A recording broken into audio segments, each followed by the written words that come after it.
عادها إن الإسم مرسيو دعايده يسأذن يم إيمان كرتد يم إيمان كرتد يوم حوها إسكول الذي إن لقت لقى المها نعيبكو صومالي نعيب كذا إن إسكول صومالي لقت لقى عنو غيركا إن ديارد إنت لو تعالى يصير تنا لو دقيقة صوت كو دقيقة ولقاها يلين مال في عن وأوجلاس سؤاشة وأوجلاس سؤاشة سؤال ما هانيك سؤال ما هو حق أنك هذلا وحواي وناق أنك هذلا وناق إيفعنان أنك هذلا وحنا قطي dadka dhintay maalin walba dad baa dhintay waa run 27 years ago dadkii la xasuuqay baan anaga ka hadlayna while Hamar iyo Baydhaba iyo everywhere every single day there are people dying idima diidani and we are sympathizing with that laakiin he said that's not the justification for denying for Somaliland dadkeeda inay waxay doonayaan their freedom of choice in laga hor istaago laakiin aan ka wada hadalno ayaan leenahay jacaylka Soomaalida cid gaar ma laha qof walo Soomaaliba Soomaalinimada uu jecel yahay waana proud noo ku yahay and I'm one of them laakiin reality waxa weeyaan runta in la isu sheego weeyaan the biggest problem Soomaali haysata waa cadaalad darro cadaalad ma jirto waxa lagu leeyahay iska ilo you mentioned diyaaradda noo saaran Hargeysa bartankeedii we are not preaching hatred but laakiin wixii dhacay waa in la xasuustaa anu waan ka xumahay Xamar markuu qarax dhaxay in boqolaal qof ku dhintay and there is no trace of it illa meeyda dhigay dirti la dhisay aqaladii la dhiso and there is no names no faces no pictures anywhere waa khalad in la normalize gareeyo waxaan abnormal ah marka anagu we do not want to forget dadkii naga dhintay and I really waxaan doonayaa dawladda Soomaaliya in ay samayso list of people who died in this qaraxyadan maalmo baxluglaha maanta ma badnayn 5 baa dhintay there waa 5 people dad Soomaaliyeed ah oo qurto meel ku waay 600 or more baa dhintay ayaa jimcihii 14 of October where are their names waxa doonaysaa in la iloobo historyga oo dadna la yiraahdo waxba ma inaa soo marin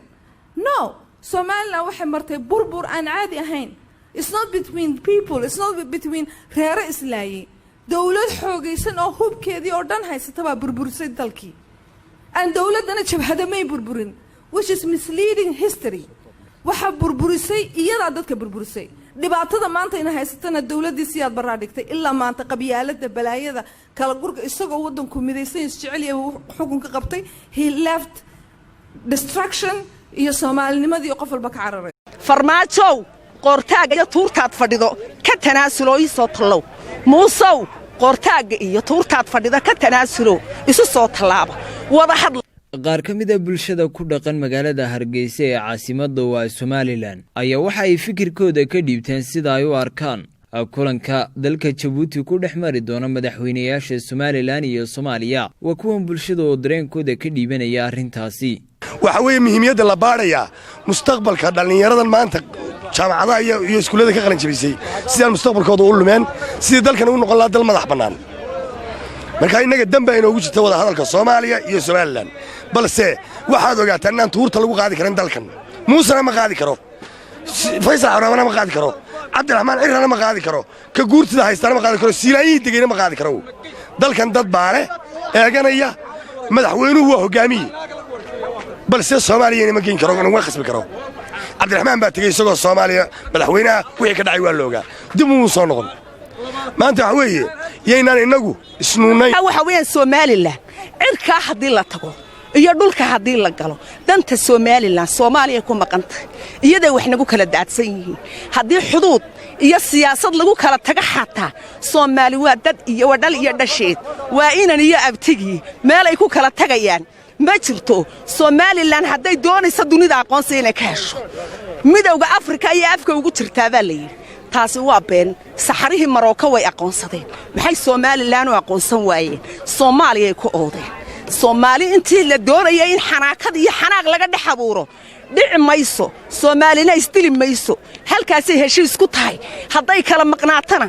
sidaas heshiis lagu yahay hadii la wada joogana saasaa heshiis lagu yahay laakiin waxaan leeyahay wada hadalka wadadeeda ha la maro haddii aan fikirka madaxweynuhu safarka ku baxay yani kurmayaan farmaajo iyo madaxweynaha Soomaaliland mudane Muuse Biixi Cabdi waxaan u fikirkay ka aaminsanahay madaxweynaha Soomaaliland inuuna halka uu tagay inuu nooga keenayn war Soomaaliland kullida oo ka soo horjeeda yaan ka aaminsanahay Muuse Biixi waayo laana sababta Muuse Biixi waa nin Soomaaliland soo halgamay oo gidaar u soo seexday taa markaa waxaan leeyahay shacabka Soomaaliland inay isku duubnaadaan oo iyagu hal mid haadana meel ka soo wala jeedo wada hadallada Soomaaliya iyo Somaliland ee ka dhacaya wadanka Djibouti wada hadalladaas waxaanu aad iyo aad ayaan u soo dhaweynaynaa waxaanu ku kalsoonahay madaxda qaranka madaxweynaha gudoomiyaha guurtida iyo dhammaan xubnaha kale ee Somaliland uga qayb galay aad iyo aad baan ugu kalsoonahay aad iyo aad baanu nimanka ugu hanweynahay waar dadkii aanu dooranay waxaan ku kalsoonahay inay ka soo midhalin doonaan inay halka ka keeni doonaan guul